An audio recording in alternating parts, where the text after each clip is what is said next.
Matt and I were living about an hour away from the guard base that we were working, and we were working shift work and separate shifts and having to commute in the Minnesota winter.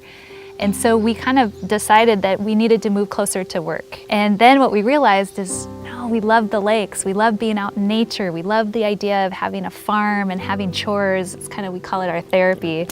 And so our realtor had said, I just want you guys to look at one more piece of property. And we came out here to look at 47-acre maple syrup farm that sleeps 14 people, which it was Matt and I, so we weren't sure what we were gonna do at that. But we looked at it 3 times, said no every time, and there was just a higher power that said, this is gonna be something someday. April of 2011, when I got the call from a friend of mine who said that a fellow classmate, Dave Broder, had been shot and killed in Kabul. And then 2 months later, in June of 2011, is when Micaela's good friend, her husband, was killed in an F-16 crash. Eric's accident was June 28th, 2011.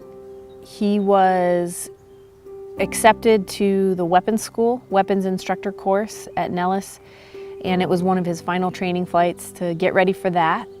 Knock on my door was about 9:30 p.m. that night, that his plane had gone down. And then it was about, I think, 6 a.m.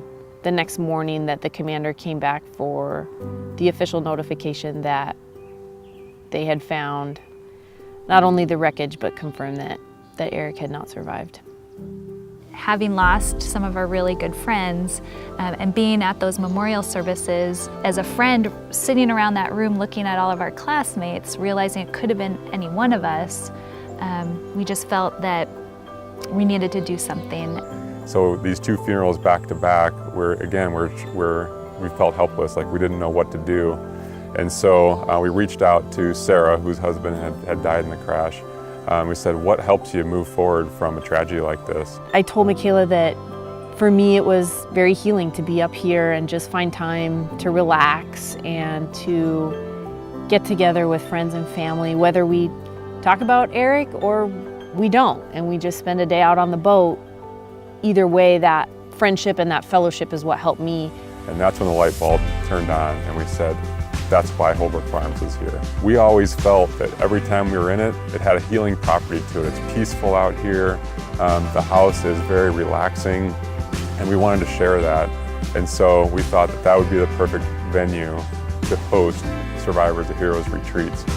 And little did I know when we had that first conversation that this vision would sort of take shape, that we could now provide this to other people who unfortunately were walking in the same shoes that I had. We hosted our first Survivors of Heroes retreat with the idea that it was just going to be a test year and we'd shut it down until we retired in 2020 or beyond. And we just had such a great outpouring from the survivors. We had a wait list immediately of women that wanted to come and men. And we had this community outreach as well that wanted to be here to help. I would say that the core values becomes part of who you are. I feel like our life mission is to serve those who serve. Find a way to give back to those that are supporting our country and those that have made the ultimate sacrifice. Intentionally, this was a spa-themed retreat, so we could pamper them. They get massages, we take them on boat rides, they go paddleboarding.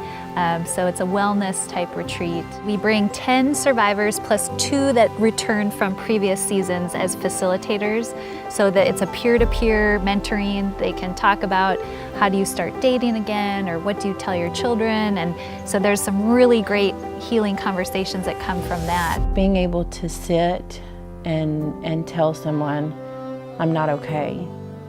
You know, today I'm not okay.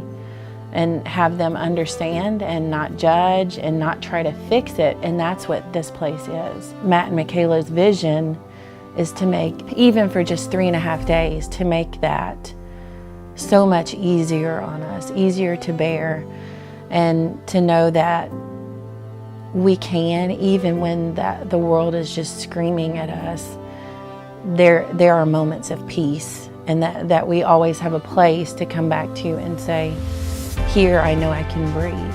I know that I can walk through these doors I can go down to that dock, I can put my feet in the water and just not have to worry about anything. We didn't realize how much need there was out there, and so when word started getting out from the first 5 guests to the 13 we had last year, word has spread faster than we expected. We haven't done marketing. We wanted to grow slow intentionally. We wanted to do it the right way instead of getting too big too fast. I think the reason word is spreading is because everyone who comes really thinks it's great, and they tell those they know in their network, and so just by word of mouth, you know, we've gotten the word out coast to coast, north to south. We want to keep it a close-knit, friendly, community-supported atmosphere here, and so we didn't want to grow too big, but it's tough to see a wait list of people that you know could benefit from a retreat, but we also want to make sure that we stay true to our core of making it a small family. We want them to feel like this is their home here as well.